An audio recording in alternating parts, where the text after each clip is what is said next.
Speaker. Jeremy Corbyn.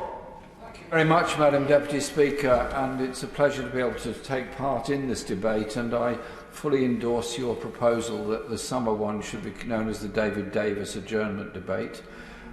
Sorry, I beg his pardon. I beg the pardon of everybody, please. David Amos. The speed with which he describes Southend means that whenever I go there, I simply run to keep up with the sights that he used to describe to us. And I just think it would be nice to remember him in that way.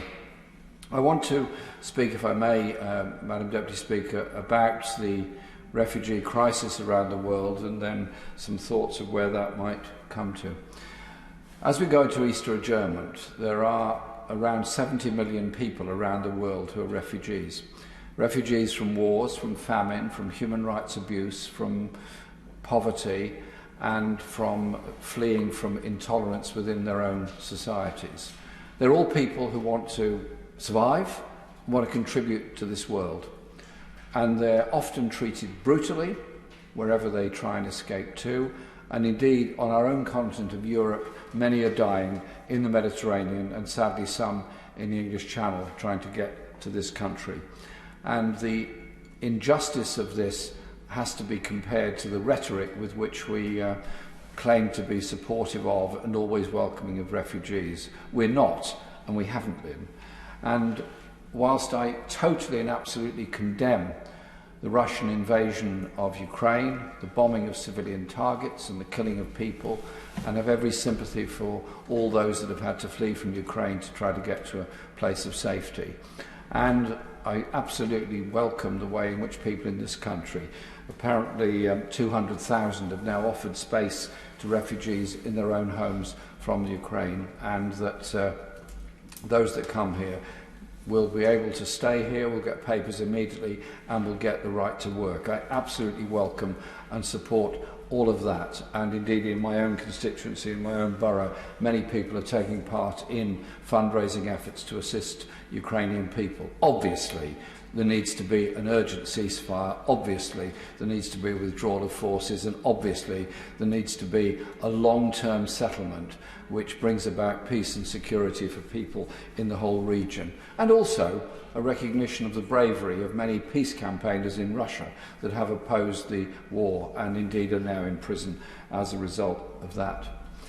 All wars end in a peace process, and I would hope we could get there much quicker than we have. But I have to raise the uncomfortable truth of the contrast between the way in which Ukrainian refugees are supported by our media and by many politicians and many people in our society, with the way in which refugees from other conflicts are not treated in the same way.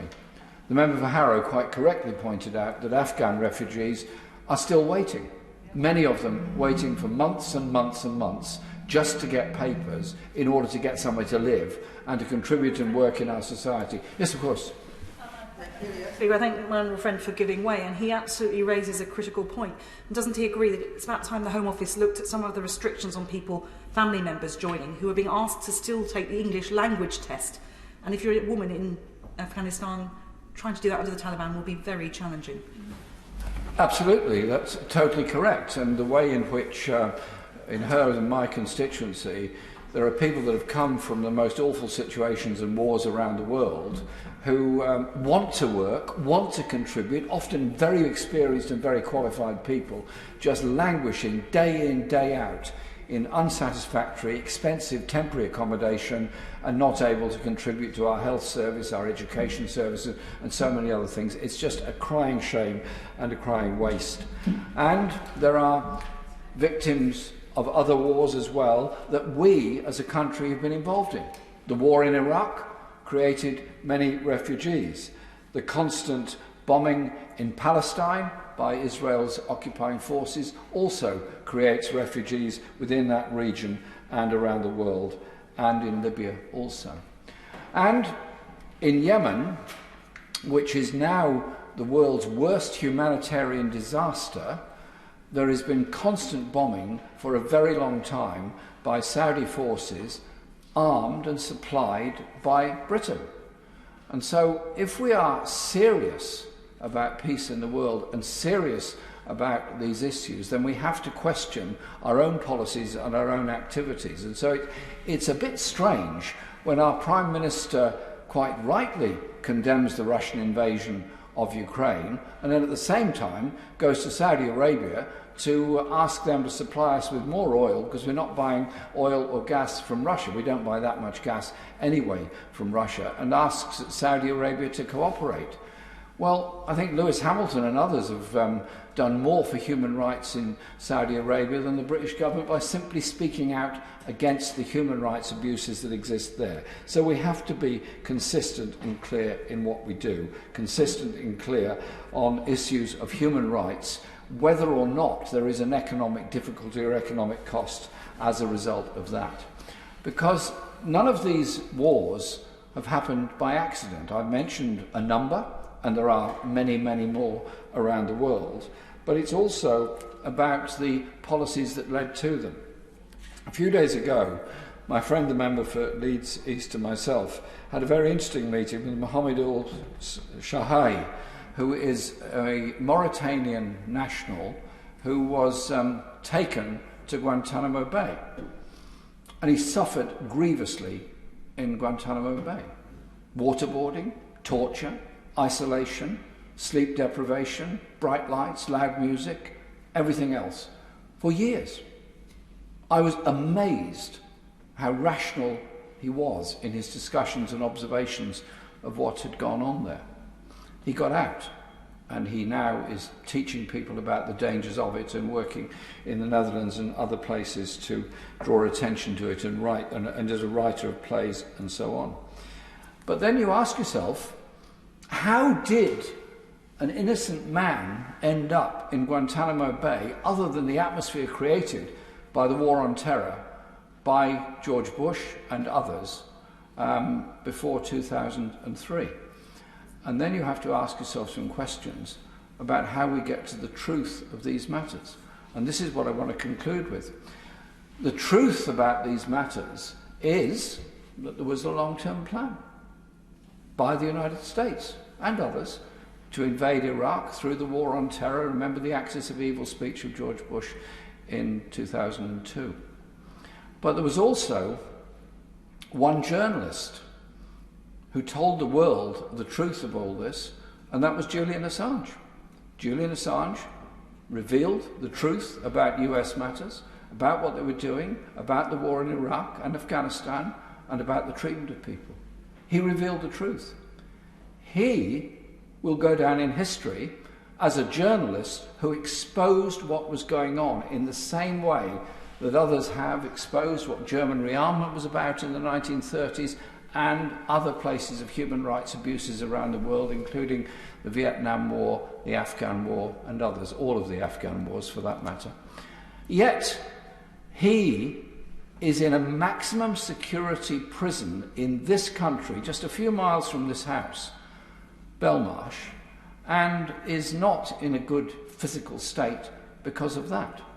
Anyone in Belmarsh, particularly those that are not guilty of anything, are not going to be in a good physical state. And obviously the court cases have gone on. At the moment there isn't any legal process going on, which is why I'm able to bring the subject up in the House.